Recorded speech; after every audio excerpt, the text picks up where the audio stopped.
Take a walk on the wild side in the Palm Beaches.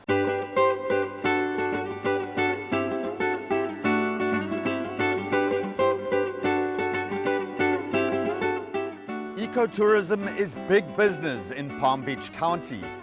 From lions to loggerheads, our resident wildlife population is one of the things that makes the Palm Beaches a special place to visit. Aquatic adventures let you see our majestic sea turtles and tropical fish in living color, while our zoos, wildlife parks and natural areas give you an up-close look at everything from rhinos to alligators. It is here that nature is on full display.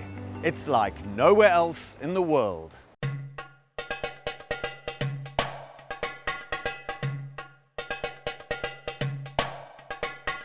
As one of the largest counties east of the Mississippi, we have lots of room to explore the wild animal encounters that are seemingly endless in the Palm Beaches. Ever wished you could swim with dolphins or get up close to a manatee? In the Palm Beaches, you can.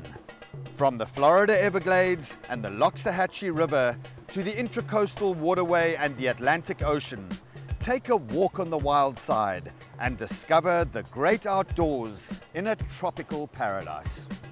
Join me, James Curry, as we discover the wild Palm Beaches. On this episode of Wild Palm Beaches, we'll discover the world of the endangered manatee. These gentle giants are struggling to survive, and we'll meet the people that are helping protect and preserve these fascinating creatures. We'll also explore the art of nature with a local artist that calls the Palm Beaches home. Then it's time to get wild with Jada and Benji as they help release a rehabilitated great horned owl back into the wild. All this and more right here on the Wild Palm Beaches.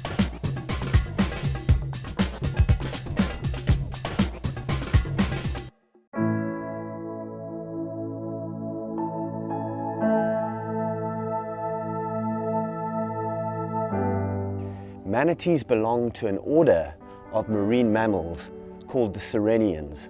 They come from an ancient word called a siren, and the old mariners used to believe that manatees were mermaids. So the sirenians comes from that word sirens, and there are actually 4 species of sirenians worldwide. 3 species of manatees and 1 species of dugong. The 3 species of manatees are the West Indian manatee, the West African manatee, and the Amazonian manatee. And right here in Florida, we have the West Indian manatee, but we also have a subspecies of that manatee here called the Florida manatee.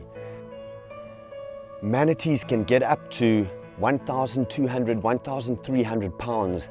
In very rare cases, they can get up to 3,500, 3,600 pounds, up to 13 or 14 feet long. And the Florida manatee is the largest of all the manatee species.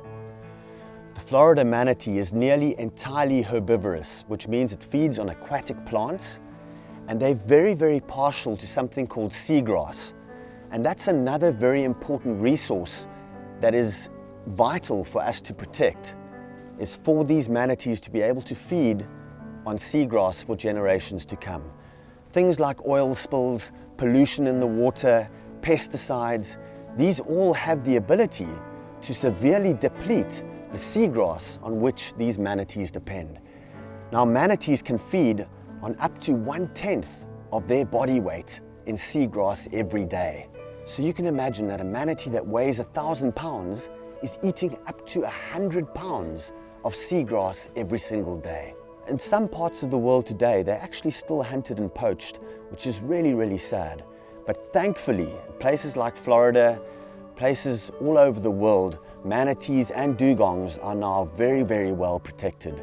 So we can hope that future generations can see manatees for many years to come.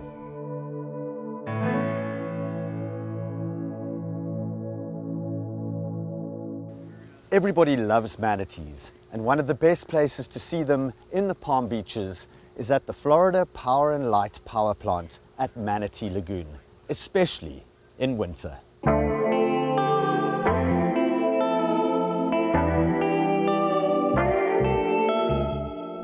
Manatee Lagoon is a free public facility where visitors can come meet manatees up close during the cold winter months and at any other time of year enjoy our new exhibits, our educational information that we have inside, do fun programming, and basically enjoy themselves while they're learning about the Lake Worth Lagoon and the marine creatures that call this area home. Since manatee season began, we've been eagerly waiting for a lot of manatees to huddle at Manatee Lagoon, and it's finally happening with the cold snap that we've been seeing.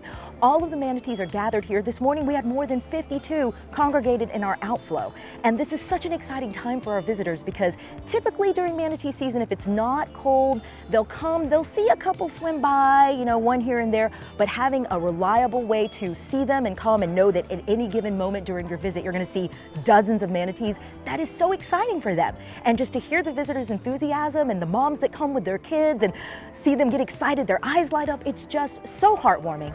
In particular, because 2021 was such a challenging year for the manatees, we believe that this is so important for especially young children to come and to meet them and to learn what the next generation can do to protect these creatures, to help them in the wild, to support them, to learn the steps that they can take to keep these mammals safe, to keep these waters pristine and clean. It's so important. We can all do something to help, and here at Manatee Lagoon, you can come find out what those steps are. You can come meet them. You can be inspired by them. There's nothing like meeting a manatee up close in person. The magic of meeting a manatee is something that children can remember forever, and that's why our mission here is education and awareness and inspiring the next generation to come learn about the marine mammals.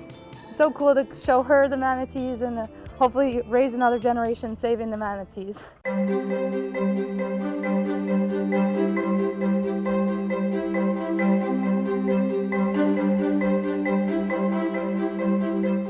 It's a really special thing to visit Manatee Lagoon, so we hope that you add it to your itinerary when you're in the Palm Beaches. We're in Riviera Beach and we're open 7 days a week during manatee season. I invite you to come, experience it for yourself. There's nothing like being here in person and having fun and learning about the environment. I think it's just so cool because you read about them and how endangered they are, and it's cool to see, especially on these cold days, that they come into these little lagoons for warmth, and everyone, all the tourists gets to see them in mass quantities. This is probably the most I've seen in one location, so it's really cool to see. We love manatees and we love the Palm Beaches.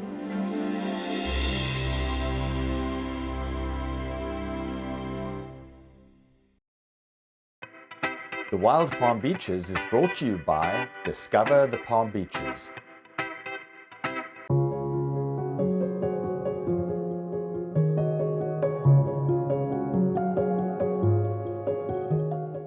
Well, it's a beautiful winter's day here in the Palm Beaches, and I'm with Rachel, who's the Conservation and Education Liaison at Manatee Lagoon.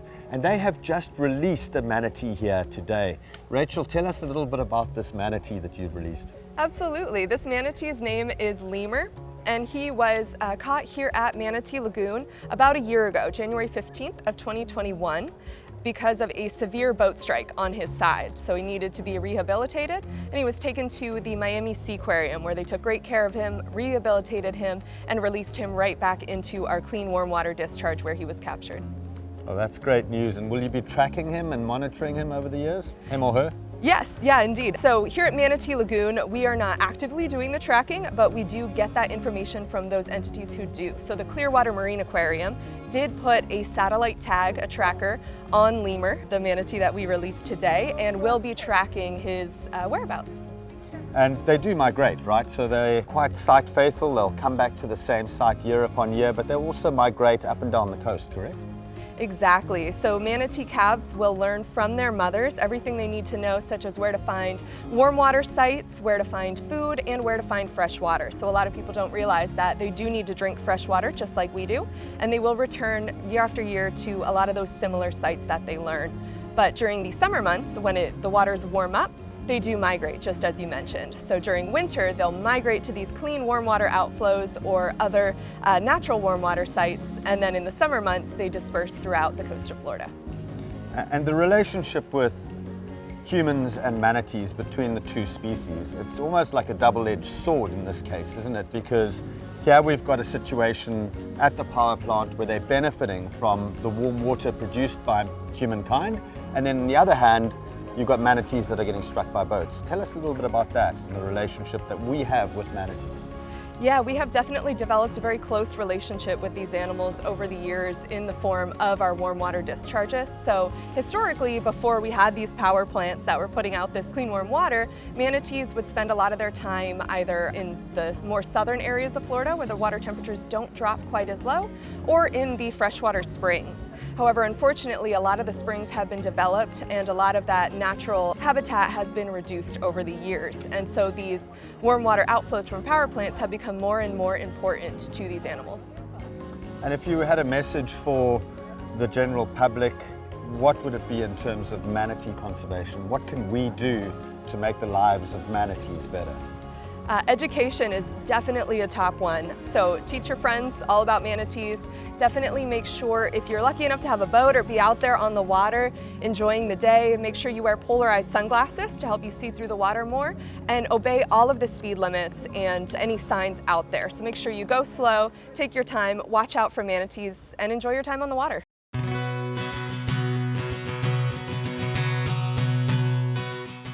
So one of the challenges that we've heard facing manatees today is the lack of food and seagrass for them to feed on. Can you tell us a little bit about that and how important it is for us to preserve our waterways and the quality of our water here in Florida? Absolutely. So right now, one of the main threats facing the manatees, to the best of our knowledge, is the lack of seagrass. So manatees are herbivores and their main food source is seagrass. They'll eat up to about 10% of their body weight every day. And here in the Lake Worth Lagoon, we're fortunate that we do still have a pretty healthy population of seagrasses. However, in the Indian River Lagoon just north of here, the seagrasses are not doing as well, so there's not as much food for the manatees. And in the winter months, such as right now, they may have to choose between traveling farther to find food or staying where they are to stay warm. So they're having a bit of a hard time right now. Well, it was great to see that release this morning, and how many people came to witness it was fantastic as well. Tell us a little bit about the challenges and what you guys went through actually releasing this manatee. Yeah, so to release the animal, of course, we bring it from the Miami Seaquarium where this particular individual was rehabilitated. And the first thing we'll do is get it off the truck and take a few measurements. So we want to make sure we know how big the animal is, take pictures to know where any of its scars might be so that we could identify it later, and put on a satellite tracking tag onto this area called the peduncle, where the body kind of thins out and before the tail flares out, right there at the base of the tail. They'll wrap a belt around there and attach by a tether a satellite tracking tag. So you may see them out in the water. They are usually a white float with some sort of colored band on top and an antenna. So those are meant to be there. They are labeled manatee tag, and you definitely want to leave it alone if you do see that. If you're ever concerned, you can call Florida Fish and Wildlife and report it. They do like to know where those tags are, but just wanted to mention that. Please do leave those if you see them. They're really important. So once we got that tracking tag on the manatee, we brought the manatee onto the boat, came over to the outflow area of Manatee Lagoon where the warm water was coming out, and released that manatee into the water. So probably the hardest part of the process is just moving this large animal. So manatees can weigh over 2,000 pounds. This particular individual was not that heavy, it was a juvenile, but the hardest part is trying to get it onto the boat and then off the boat at the end. It really is a beautiful winter's day here today in Palm Beach County, although it is a little bit chilly, and that in fact is one of the best times to come and see manatees here at Manatee Lagoon. When it is cold, these manatees will move up into the warmer water at the power plant. So what a fantastic day. Thank you for sharing your expertise with us, and good luck to Lima, the manatee that's been released. Thank you so much.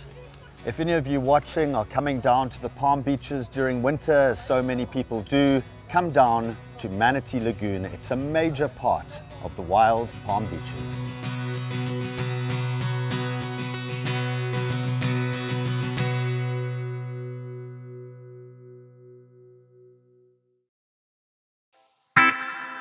The Wild Palm Beaches is brought to you by Discover the Palm Beaches.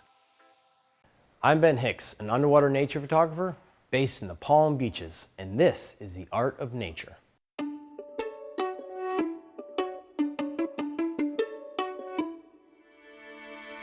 You're watching The Wild Palm Beaches, and this is The Art of Nature, where we feature local photographers and artists who are inspired by the beautiful scenery and wildlife surrounding us in the Palm Beaches. As an underwater nature photographer in the Palm Beaches, manatees have been one of my focus over the past 10 years. They are truly gentle giants. Manatees call the Palm Beaches home, and one of my goals is to help protect them. One of my most favorite things about manatees is their curiosity. When I'm in the water, a lot of times they'll come right up to my lens, almost kissing it. At that moment, you feel almost inhuman. They are huge, over 1,000 pounds, and right up against my mask. Some of my most well-known manatee photos are the ones that are up close to me. Their faces, their curiosity, a lot of that comes out in images. And so I strive to continuously shoot the character of a manatee. Although manatees will approach you and come very close, checking you out, it's important not to reach out to them. As a photographer, I need to always keep that in mind. So my challenge is to keep my distance, but at the same time, let them come as close as they want and be able to get that shot.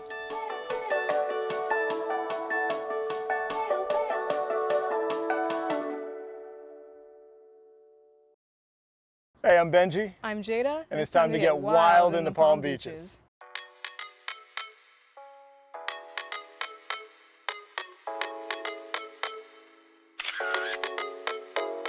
Hey everybody, I'm Benji Stute with Palm Beach County's Environmental Resources Management. I'm here with Jada. Hi. And Amy Kite, who's the Executive Director of Bush Wildlife Sanctuary. So Bush Wildlife, this is kind of like one of the pillars of the community as far as nature goes.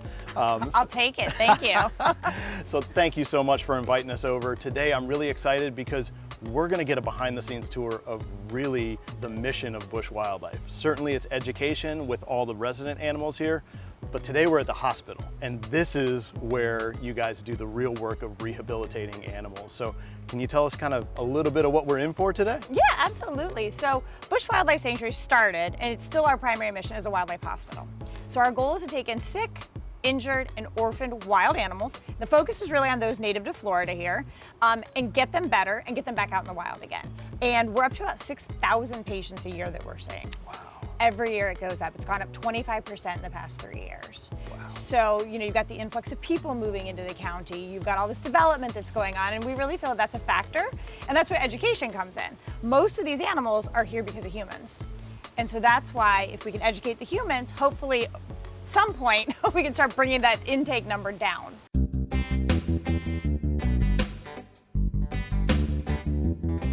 All right, so Amy, tell me where we are right now. That's what's behind all of this, these fake leaves that we got here. So this is our flight aviary back here. And we don't really want the public peeking in here because these are the birds that we're getting ready to go back out in the wild again. Right, so these birds that you're rehabbing for release are very different from the residents here, right? Absolutely. Because during that rehabilitation phase, one of the main things is we've got to keep them wild. Yes. And so they're all isolated from all the visitors here, right? Yes. And why is that so important?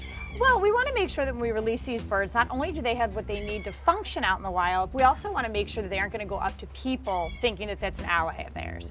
So even though we take care of them, we feed them, we still want them to have a good, healthy sense of fear of us. And getting out in the wild, they're not going to look to people when they want something to eat or anything like that. Well, so we've got the owls caged up. The wonderful staff here at Bush has got them ready to go. So next stop, Cypress Creek Natural Area, right? Let's do it. All right, let's go.